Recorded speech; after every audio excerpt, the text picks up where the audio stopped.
नमस्कार किसान भाइयों। स्वागत है कि टू इंस्पायर आज हमारे देश की खेती के इतिहास में एक बहुत बड़ा बदलाव लाने वाला है। आज हम एक ऐसे विषय पर बात करेंगे जो हर साल मार्च, अप्रैल और मई के महीने में हमारे माथे पर चिंता की लकीरें ला देता है। हम बात करेंगे गेहूं की कटाई के बाद खेत में बचने वाली पराली के बारे में। अक्सर देखा गया है कि गेहूं की कटाई के बाद अगली फसल की जल्दी में या जानकारी के अभाव में हम खेत में माचिस की एक तीली लगा देते हैं। हमें लगता है कि खेत साफ हो गया, लेकिन किसान साथियों, वह आग सिर्फ पराली को नहीं जलाती, वह आग आपकी जेब को जलाती है, वह आग आपकी मिट्टी की ताकत को जलाती है और वह आग आपके आने वाले कल को धुएं में उड़ा देती है। आज के इस बेहद खास और विस्तृत वीडियो में हम विज्ञान की गहराइयों में जाएंगे और सीखेंगे कि गेहूं की पराली को खेत में ही गलाकर उसे दुनिया की सबसे बेहतरीन खाद कैसे बनाया जाए। ये वीडियो लंबा जरूर है, लेकिन इसमें दी गई एक एक जानकारी आपके लाखों रुपए बचा सकती है और आपकी बंजर होती जमीन को फिर से सोना उगलने वाली बना सकती है। पराली का पोषक मूल्य। विज्ञान के नजरिए से देखें तो 1 टन यानी 1000 किलो गेहूं की पराली में लगभग 5.5 किलो नाइट्रोजन, 2 किलो से ज्यादा फास्फोरस, 25 किलो पोटाश और 1 किलो से ज्यादा सल्फर होता है।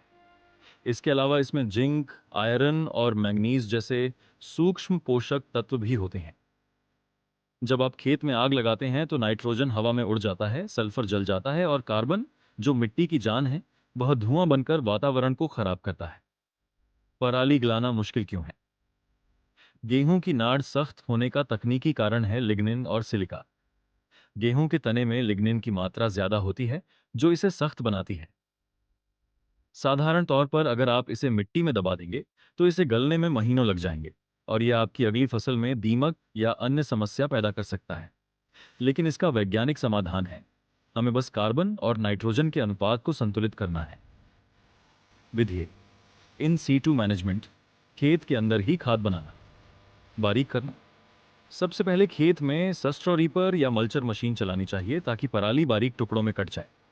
बारीक कटाई बहुत जरूरी है। डीकंपोजर या यूरिया का प्रयोग।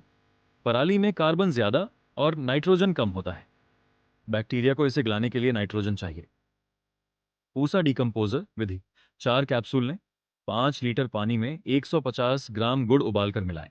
ठंडा होने पर बेसन और कैप्सूल डालकर 1 हफ्ते तक रखें। जब ऊपर मलाई जैसी परत आ जाए, तब इसे 200 लीटर पानी में मिलाएं।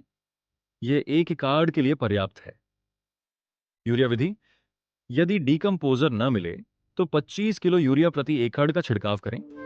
यह नाइट्रोजन और कार्बन के अनुपात को बैलेंस कर देता है। गोबर घोल, ताजे गोबर का घोल या बायोगैस स्लरी भी मिला सकते हैं, जो स्टार्टर का काम करती है। मिट्टी में मिलाना। छिड़काव के तुरंत बाद रोटावेटर चलाएं ताकि पराली मिट्टी से ढंक जाए।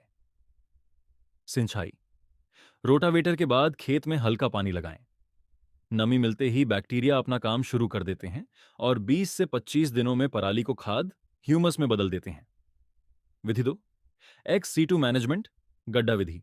यह छोटे किसानों के लिए उपयोगी है। खेत के किसी कोने में 3 फीट गहरा गड्ढा खोदें। इसमें 6 इंच मोटी पराली की परत बिछाएं, ऊपर गोबर का घोल और थोड़ा यूरिया छिड़कें। इस तरह सैंडविच की तरह परतें बनाएं। ढेर में 50 से 60% नमी बनाए रखें और हर 15 दिन में पलटाई करें। लगभग 2 महीने में यह काली खाद बन जाएगी। आर्थिक लाभ: पराली जलाने से आप प्रति एकड़ 3000 से 4000 रुपये के पोषक तत्व जला देते हैं। इसे खेत में मिलाने से मिट्टी में केंचुए वापस आते हैं, मिट्टी उपजाऊ बनती है और जल धारण क्षमता बढ़ती है, जिससे फसल को कम पानी की जरूरत पड़ती है। सावधानियां: कटाई बारीक हो, खेत में नमी बनी रहे, सूखने पर बैक्टीरिया काम बंद कर देंगे। धैर्य रखें, यह जैविक प्रक्रिया समय लेती है, लेकिन परिणाम स्थायी और शानदार